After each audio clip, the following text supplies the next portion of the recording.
আসসালামু আলাইকুম রহমতুল্লাহ। দর্শক মণ্ডলী, এরদোয়ানের সঙ্গে আলোচনার জন্য হামাস নেতা হানিয়া তুরস্কে গিয়েছেন। এর বিস্তারিত সংবাদ আমি আপনাদেরকে শোনাচ্ছি। ফিলিস্তিনি স্বাধীনতাকামী সংগঠন হামাসের নেতা ইসমাইল হানিয়া গতকাল শুক্রবার সন্ধ্যায় তুরস্কের ইস্তাম্বুলে পৌঁছেছেন।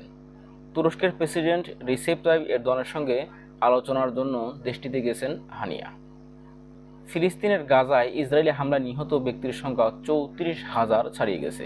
এমন প্রেক্ষাপটে এরদোয়ানের সঙ্গে আলোচনার জন্য হানিয়া তুরস্কে গেলেন। গতকাল হামাসের পক্ষ থেকে দেওয়া এক বিবৃতিতে বলা হয়, এরদোয়ান ও হানিয়ার চলমান গাজার সংঘাত নিয়ে আলোচনা করবেন। গাজায় শাসক গোষ্ঠী হামাসের রাজনৈতিক শাখার প্রধান হানিয়া। তুরস্ক সফরে তার সঙ্গে হামাসের প্রতিনিধি দলটি রয়েছে। ইরানে ইসরায়েলের হামলার পর মধ্যপ্রাচ্য উত্তেজনা এখন তুঙ্গে। এদিকে গাজায় নতুন করে ইসরায়েলি হামলার আশঙ্কা করা হচ্ছে।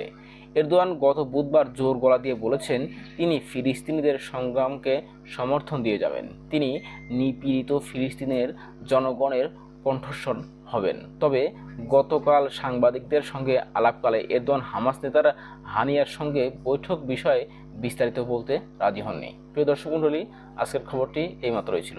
ধন্যবাদ সবাইকে খবরটি শোনার জন্য।